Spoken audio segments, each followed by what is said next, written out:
श्री शिवाय नमस्तुभ्यम। हर हर महादेव। दोस्तों, आप सभी लोग जानते हैं कि 2 अप्रैल 2026 यानी गुरुवार को पड़ रही है चैत्र महीने की पूर्णिमा तिथि। और दोस्तों, ये वो तिथि है जो चैत्र महीने में पड़ने वाली सबसे बड़ी तिथि है, क्योंकि यह गुरुवार के दिन पड़ रही है। और इस दिन हनुमान जयंती का त्योहार मनाया जाएगा। और इसी दिन किया गया एक तेल के दीपक का उपाय कभी भी खाली नहीं जाता है और इसका बहुत ही बड़ा और विशेष महत्व होता है। पूज्य गुरु जी ने कहा है, अगर कभी भी मौका लग जाए और चैत्र महीने की हनुमान जयंती गुरुवार को पड़ जाए तो आप लोगों को एक तेल के दीपक वाला उपाय तो अवश्य ही करना चाहिए। और इन दोनों का संयोग बहुत ही कम आता है। और दोस्तों, पूज्य गुरु जी ने अपनी शिव महापुराण की कथा में बताया है, इस दिन आपको एक दीपक वाला उपाय तो अवश्य ही करना चाहिए, क्योंकि ऐसा दिन पूरे साल में सिर्फ एक ही बार आता है। और दोस्तों, आप सभी लोग जानते हो कि गुरुवार पूर्णिमा का अगर सबसे बड़ा कोई उपाय है तो वो एक तेल के दीपक वाला उपाय है। तो दोस्तों, इस गुरुवार के दिन आप लोगों को इस एक दीपक वाले उपाय को जरूर करना है। बहुत सारे लोग होंगे जिन लोगों ने इस उपाय को न किया हो, मतलब पूरा साल निकल गया और उन्होंने किसी भी दिन इस दीपक वाले उपाय को न किया हो। पर दोस्तों, आपके पास एक आखिरी मौका बचा हुआ है जो कि 2 अप्रैल के दिन है। तो इस दिन आप लोगों को इस वाले उपाय को जरूर कर लेना है, भले ही आपने पूरे साल भर इस उपाय को न किया हो।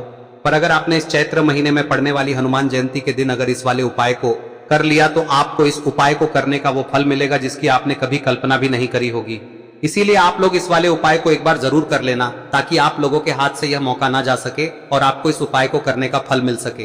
दोस्तों, यह उपाय पंडित जी ने अपनी अभी की ही शिव महापुराण की कथा में बताया है, जिस उपाय को आज हम आपको बहुत अच्छे से समझाने वाले हैं। इस वीडियो को देखने के बाद इस उपाय को समझने के लिए आपको कोई और वीडियो को देखने की जरूरत नहीं पड़ेगी। तो चलिए दोस्तों, उपाय को शुरू करते हैं। देखिए, यह इस चैत्र महीने के गुरुवार के दिन ये इतना खास होता है, इतना महत्वपूर्ण होता है। देखा गया है कभी कभी बड़े बड़े पूजा पाठ अनुष्ठान से जो मनोकामना पूर्ण नहीं होते, वो इस चैत्र महीने के हनुमान जयंती के दिन एक छोटे से उपाय करने से ही आपकी मनोकामना पूर्ण हो जाती है। और बहुत सारे लोगों ने इस उपाय को किया भी है और उनको इस उपाय को करने का फल भी जरूर मिला है। अगर आप लोग भी इस उपाय को गुरुवार हनुमान जयंती के दिन करना चाहते हैं तो आप इस उपाय को पहले अच्छे से समझ लेना, सुन लेना, उसके बाद करना। आपको इस उपाय का फल जरूर मिलेगा। और इस उपाय को कर लेने से आपके घर में चाहे किसी भी प्रकार की दुख और समस्या क्यों ना चल रही हो, आपको उसका कारण भी नहीं पता है कि भाई ये समस्या किस कारण से चल रही है, उसका कुछ भी कारण हो सकता है, जैसे पितृ दोष हो सकता है या किसी भी तरह का मंगल दोष भी हो सकता है। तो इस दिन आप लोगों को यह वाला उपाय कर लेना है। यह एक ऐसा उपाय है जिस उपाय को अगर किसी विशेष दिन पर किया जाए तो भाई उस विशेष दिन का जो है वह तो हमें मिलता ही मिलता है। पर हमने उस दिन पर इस उपाय को किया है तो हमें उससे भी बड़ा फल मिलता है, और फल बहुत जल्दी मिलता है, क्योंकि आप इस उपाय को बहुत ही बड़े और विशेष दिन पर कर रहे हो। तो चलिए अब उपाय के बारे में बात करते हैं, लेकिन उससे पहले आप लोगों को यह जानना आवश्यक है कि आखिर यह उपाय किस समय करना है, किसको करना है और कैसे करना है। तो चलिए हम आगे आपको वीडियो में एक एक करके बता देते हैं। लेकिन उससे पहले अगर आप लोग हमारे चैनल पर नए हैं तो हमारे चैनल को सब्सक्राइब कर लेना और इस वीडियो को लाइक करके कमेंट बॉक्स में श्री शिवाय नमस्तुभ्यम ओम नमः शिवाय जरूर टाइप कर देना। और अपने फायदे के लिए, गरीबी दूर करने के लिए इस वीडियो को पूरा देखकर जाना, तभी आपको लाभ की प्राप्ति होगी। यदि आज आपने वीडियो को बीच बीच में से देखा, काट काट कर देखा, तो आपको जीवन में कभी सफलता हासिल भी नहीं हो। दोस्तों, इस एक तेल के दीपक वाले उपाय को हमें इस पूर्णिमा के दिन कैसे करना है, किसको करना है, किस समय करना है और कहां पर करना है, ये सारे सवालों के जवाब आपको इस वीडियो में मिल जाएंगे। और जो ये वीडियो देखेगा भाई, उसको एक दीपक वाला उपाय जरूर करना चाहिए, क्योंकि इस दिन दीपक का भी बहुत ही बड़ा और विशेष महत्व होता है। और जब बात आ जाए एक तेल के दीपक की तो ये सोने पे सुहागा वाली बात हो जाती है, और ये एक बहुत ही बड़ा उपाय हो जाता है इस गुरुवार पूर्णिमा तिथि का। अब हम समझते हैं इस वाले उपाय को हमें करना किस समय है, इस एक दीपक वाले उपाय को हमें इस पूर्णिमा के दिन करना किस समय है। तो देखिए, इस उपाय को करने का जो समय है वह सुबह का समय है और शाम का समय भी है। अब देखिए, यहाँ पर हम मुख्य रूप से सुबह का समय नहीं बोलेंगे, क्योंकि 2 अप्रैल गुरुवार हनुमान जयंती का दिन है और इस दिन प्रदोष काल के समय का बहुत महत्व होता है।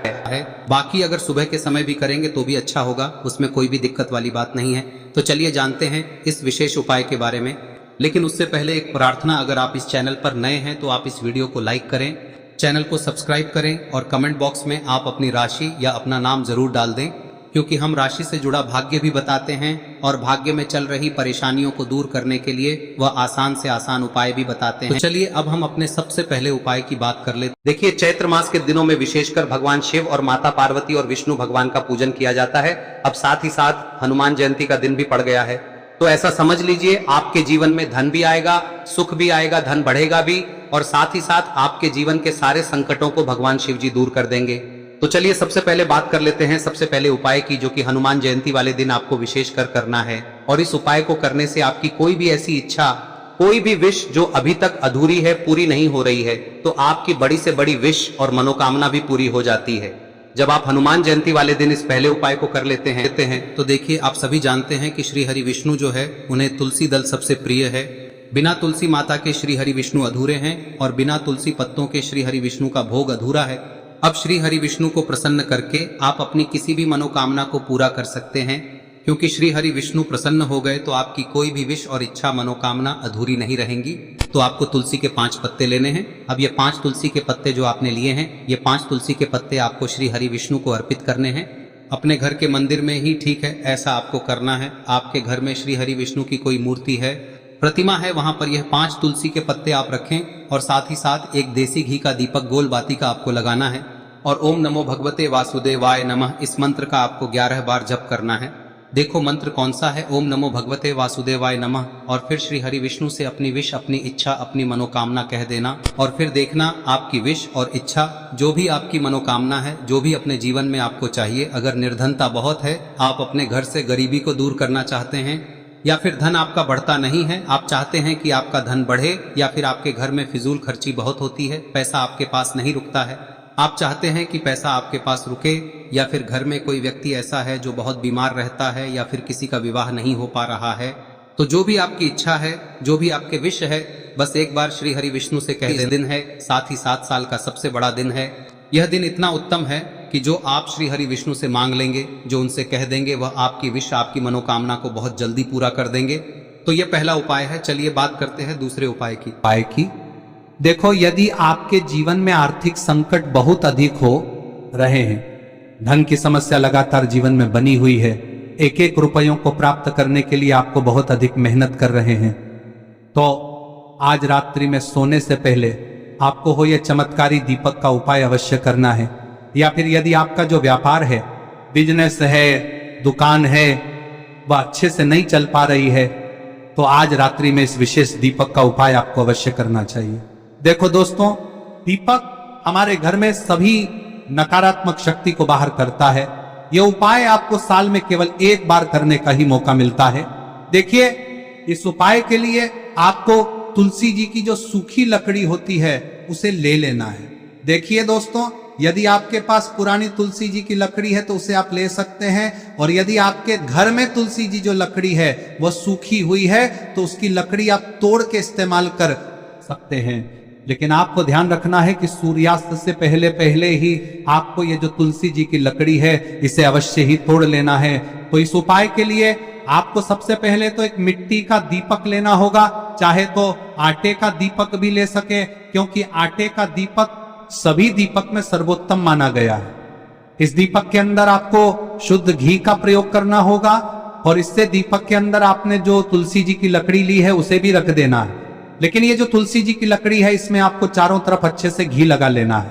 देखिए, गुरुजी ने बताया है कि जो तुलसी जी की लकड़ी है, यदि आप उपाय करते हैं और बहुत ही शीघ्रता से जल जाती है, तो इसके लिए आपको एक कार्य करना है। आपको थोड़ी सी रुई ले लेनी है और उस रुई को आपने जो तुलसी जी की लकड़ी ली है उस पर अच्छे से चारों तरफ लपेट देनी है। तुलसी जी की लकड़ी के ऊपर रुई लपेटने के बाद इसे आपको पूरा घी के अंदर डुबो लेना है। अब इसे आपको बाती के रूप में प्रयोग करना है। अब दोस्तों, इस दीपक को आपको प्रज्वलित कहां करना है? तो इस दीपक को आपको या तो भगवान विष्णु के सामने प्रज्वलित करना होगा, या फिर आपको भगवान श्री राम के सामने प्रज्वलित करना होगा, या फिर भगवान कृष्ण के सामने, यानी कि भगवान विष्णु के जो भी अवतार हैं उनके सामने आप ये दीपक प्रज्वलित कर सकते हैं। या फिर आप इस दीपक को माता तुलसी जी के सामने भी प्रज्वलित कर सकते हैं। पूज्य गुरु जी ने बताया है कि जो भी व्यक्ति इस प्रकार से तुलसी जी की डंडी से या दीपदान कर देता है, उसके जीवन में कभी भी धन की समस्या नहीं होती है। इसीलिए आपको ये पूरे साल में केवल एक बार ही मौका मिलता है। इस उपाय को करके देखना, आपकी सभी इच्छाएं जरूर पूर्ण होंगी। ये जो उपाय है रात्रि में सोने से पहले करना है। अब बताते हैं तुलसी के गमले में आपको वह कौन सी चीज डालनी है जिस उपाय को करने से आप अपने जीवन में महाधनी बन जाएंगे। इतना धन आपको मिलेगा कि कभी भी आपके धन में कमी नहीं आएगी, कभी भी आपका धन बर्बाद नहीं होगा। आपके पैसे की बर्बादी बिल्कुल आपके जीवन से रुक जाएगी। और जो लोग कहते हैं कि घर में पैसा तो आता है, पैसा रुकता नहीं है और पैसा बढ़ता नहीं है, वृद्धि नहीं हो रही है, उन्हें भी विशेष यह तीसरा दिन जरूर करना चाहिए। तो देखिए, पहले ही आपको बता दिया कि श्री हरि विष्णु की पूजा और उनका भोग श्री मतलब तुलसी मैया के बिना अधूरा है ना। और तुलसी मैया जो है वह श्री हरि विष्णु के बिना अधूरी है। तो देखिए, जब भी आप तुलसी का कोई उपाय करेंगे तो सीधे सीधे आप श्री हरि विष्णु को प्रसन्न कर लेते हैं। अब व्यक्ति को, यानी जो भी व्यक्ति है, किस व्यक्ति को कितना धन देना है, यह श्री हरि विष्णु के हाथ में होता है। धन देने का काम माँ लक्ष्मी करती है, जो कि माँ तुलसी का ही एक रूप है। माँ तुलसी जो है यह माता लक्ष्मी का ही स्वरूप है ना। तो आपको करना क्या है, आपको लेनी है यहाँ पर हल्दी पिसी हुई, जो कि श्री हरि विष्णु से जुड़ी हुई है, आपके गुरु गृह से जुड़ी हुई है, आपकी कुंडली में गुरु को मजबूत करती है, सुख सौभाग्य को खींचने का काम करती है, धन को बढ़ाने का काम करती है। तो एक चुटकी पिसी हुई हल्दी आपको लेनी है और यह पिसी हुई सूखी हल्दी ही आपको अपने गमले में, तुलसी का पौधा जिस गमले में लगा है उसमें अच्छे से इस हल्दी को डालना है, ठीक है ना। और ओम नमो भगवते वासुदेवाय नमः इस मंत्र का जाप करना है। कितनी बार? कम से कम 11 बार जाप करना है। ओम नमो भगवते वासुदेवाय नमः इस मंत्र का जाप करते रहना है और हल्के हल्के से तुलसी के पौधे में आपको पूरे गमले में पीसी हुई हल्दी का छिड़काव करना है। तो देखिए, जो व्यक्ति लेता है, ऐसा समझ लीजिए अपने जीवन से नहीं आने वाली 7 पीढ़ियों के जीवन से निर्धनता और गरीबी को दूर कर देता है। क्योंकि हल्दी जो है ना, यह साधारण नहीं है। हल्दी इतनी उत्तम होती है कि रातों रात आपके जीवन में चमत्कार करती है। आपने देखा होगा कि कोई भी शादी होती है, विवाह होता है ना, कोई भी ऐसा शुभ काम हम करते हैं उसमें हल्दी जरूर लेते हैं। गृह प्रवेश जब हम करते हैं तो हल्दी के स्वास्तिक का निर्माण करते हैं। कोई भी अच्छा काम करने जा रहे हैं, हल्दी उसमें लेते हैं और हल्दी जो है ये आपके गुरु ग्रह को मजबूत कर देती है। अगर कुंडली में गुरु कहीं ना कहीं मजबूत है तो इससे उत्तम का मिलेगा नहीं। बहुत ही उत्तम उपाय है, तुलसी के गमले में एक चुटकी पीसी हुई हल्दी डालना है, तो यह बहुत ही उत्तम उपाय है। इस उपाय को आप जरूर, साल का सबसे बड़ा यह दिन है, तो इस उपाय को करने से श्री हरि विष्णु और महादेव आपसे न केवल प्रसन्न होते हैं, होते हैं, आपसे इतना प्रसन्न हो जाते हैं कि जीवन में कभी आपके गरीबी और निर्धनता को नहीं आने देते हैं। तो चलिए अब बात कर लेते हैं अपने तीसरे उपाय की, जो कि मुख्य द्वार से जुड़ा हुआ है और यह उपाय है स्थिर लक्ष्मी के वास के लिए। ऐसा पैसा आपके घर में आएगा जो आपके घर में ही रुकेगा। ऐसा पैसा कभी आपके घर में नहीं आएगा जो आपके घर से जाएगा और विशेषकर फिजूल खर्ची में जाएगा। अब आधे से ज्यादा लोगों की यही समस्या होती है कि घर में पैसा तो आता है लेकिन बहुत जल्दी घर से चला जाता है या फिर फिजूल खर्ची में चला जाता है।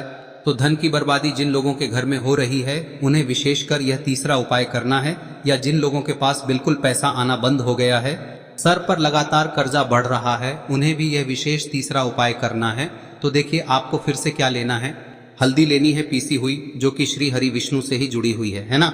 पीसी हुई हल्दी लेनी है और थोड़ा सा पानी डालकर उसका गाढ़ा गाढ़ा आपको पेस्ट बना लेना है। अब इसी हल्दी से आपको अपने घर में स्वास्तिक बनाने हैं। कितने स्वास्तिक? एक स्वास्तिक आपको बनाना है अपनी तिजोरी पर, जिसमें आप पैसा रखते हैं, चाहे तो आप संदूक में रखते हैं, अलमारी में रखते हैं, जिस चीज में भी पैसा रखते हैं, बस वहां पर हल्दी से एक स्वास्तिक बनाना है। दूसरा स्वस्तिक आपको कहाँ बनाना है? अपने घर के मंदिर में, है ना। और 2 स्वस्तिक आपको बनाने हैं अपने घर के मुख्य द्वार पर बाहर की तरफ। हल्दी से 4 स्वास्तिक आपको बनाने हैं। 2 स्वास्तिक मुख्य द्वार पर बाहर की तरफ, एक तिजोरी पर, है ना, और एक अपने घर के मंदिर में। बस यह उपाय आप लिया तो देखिए, जो धन की तिजोरी है उसमें पैसा भरा रहेगा। कभी भी धन की तिजोरी धन से खाली नहीं होगी, क्योंकि जहां पर हल्दी का स्वस्तिक एक होता है वहां कभी धन की कमी नहीं होती है। हमेशा वहां पर धन की देवी माता लक्ष्मी वास करती हैं, क्योंकि हल्दी किससे जुड़ी हुई है? श्री हरि विष्णु से। और माँ लक्ष्मी कहाँ होती है? जहाँ श्री हरि विष्णु वास करते हैं। अब बात करें कि आपके घर का मंदिर जो है उसमें अगर आप एक स्वास्तिक बनाते हैं तो आपके घर से ऊर्जा जो है, पूरे में ऊर्जा फैलती है ना। तो आपके घर में पॉजिटिव एनर्जी बढ़ती है, सकारात्मक ऊर्जा बढ़ाती है। जब आप अपने घर के मंदिर में हल्दी का स्वस्तिक बनाते हैं, आपके घर से बुरी शक्तियां, नेगेटिव एनर्जी जैसी चीजें बिल्कुल आपके घर में नहीं रुकती है। मुख्य द्वार तो इतना उत्तम होता है कि मुख्य द्वार से ही माँ लक्ष्मी की नजर सबसे पहले आपके मुख्य द्वार पर ही पड़ती है। और मुख्य द्वार पर अगर आपने हल्दी के स्वस्तिक बना दिए तो माँ लक्ष्मी देखते ही प्रसन्न हो जाती है, क्योंकि यह श्री हरि विष्णु से जुड़ी हुई है ना। और हल्दी के स्वास्तिक जहां पर जो व्यक्ति अपने घर के मुख्य द्वार पर बनाते हैं, ऐसा समझ लीजिए माँ लक्ष्मी उनके घर में वास करती ही करती है और कभी भी ऐसे घर को फिर छोड़कर नहीं जाती है। स्थिर लक्ष्मी का वास आपके घर में होगा। यह हल्दी के स्वास्थ्य दिन बहुत ही उत्तम है। साथ ही साथ कोशिश करें कि इस दिन गाय माता को हरी घास अवश्य खिलाएं। अगर आपको हमारी ये वीडियो पसंद आई हो तो हमारे इस वीडियो को लाइक करें, चैनल को सब्सक्राइब करें, कमेंट बॉक्स में लिखे हर हर महादेव, जय मां लक्ष्मी। अब बात करते हैं अगले उपाय की। हम सभी के घरों में माता तुलसी का पौधा अवश्य ही होता है। तो देखिए, हमें तुलसी जी के पौधे से सबसे पहले तो 3 पत्ते तोड़ने। देखो, एकादशी वाले दिन आपको तुलसी के पत्ते नहीं तोड़ने। तो देखिए, तुलसी जी के आपको 3 पत्ते तोड़ने लेने हैं। और इन तुलसी जी के पत्तों को तोड़ने के बाद आपको 1 चुटकी हल्दी भी अपने साथ में लेनी है। हल्दी के अंदर आपको जल मिलाकर के पेस्ट के रूप में तैयार करना है। और इसी के साथ में आपको एक दीपक भी लेना होगा। दीपक आप मिट्टी का भी ले सकते हैं, आटे का भी ले सकते हैं। और इस दीपक में आपको शुद्ध घी डाल के इसमें आपको लंबी रुई की बाती का प्रयोग करना है। देखिए दोस्तों, आपके पास 3 तुलसी जी के पत्ते हैं। तो पहला जो तुलसी जी का पत्ता है उस पर आपको सबसे पहले तो जो आपने हल्दी ली है उसकी एक बिंदी लगानी है। और पहला जो तुलसी जी का पत्ता है आपके घर में, भगवान विष्णु का चाहे कोई सा भी स्वरूप हो, चाहे लड्डू गोपाल जी का स्वरूप हो, या फिर भगवान कृष्ण की आपके मंदिर में प्रतिमा हो, या फिर भगवान श्री राम की प्रतिमाएं, उनके सामने आपको पहला तुलसी जी का पत्ता अर्पित करना है। अब देखिए दोस्तों, आपके पास जो 2 तुलसी जी के पत्ते हैं और आपके पास जो एक दीपक है, इन्हें आपको लेकर के पहुंचना है। अपने ही घर में तुलसी जी के पौधे के पास में देखिए, सबसे पहले तो आपके पास जो 2 तुलसी जी के पत्ते हैं उन पर भी आपको हल्दी की एक बिंदी लगानी है। और उन दोनों ही तुलसी जी के पत्तों को आपको अपने घर में तुलसी जी के पौधे के वहां पर ही अर्पित कर देने हैं। और इस प्रकार से यह दोनों पत्ते भी तुलसी जी के पौधे के पास में अर्पित करने के बाद अंत में जो आपके पास एक लंबी बाती का दीपक है, इसे आपको तुलसी जी के पौधे के पास में ही प्रज्वलित कर देना है। जो भी व्यक्ति अपने ही घर पर इस प्रकार से तुलसी जी के 3 पत्तों का ये उपाय कर लेता है तो उसका परिवार हमेशा खुश रहता है। उसके परिवार में कभी भी कोई भी संकट उत्पन्न नहीं होता है। और यदि आपके घर में जो भी ग्रह क्लेश है वह भी समाप्त होते हैं। तो इस प्रकार से ये सुंदर सा उपाय करना है। अब बात करते हैं अगले उपाय की। देखो, यदि आपके जीवन में आर्थिक संकट बहुत अधिक हो रहे हैं, धन की समस्या लगातार जीवन में बनी हुई है, एक रुपयों को प्राप्त करने के लिए आपको बहुत अधिक मेहनत कर रहे हैं, तो आज रात्रि में सोने से पहले आपको हो यह चमत्कारी दीपक का उपाय अवश्य करना है। या फिर यदि आपका जो व्यापार है, बिजनेस है, दुकान है, वह अच्छे से नहीं चल पा रही है, तो आज रात्रि में इस विशेष दीपक का उपाय आपको अवश्य करना चाहिए। देखो दोस्तों, दीपक हमारे घर में सभी नकारात्मक शक्ति को बाहर करता है।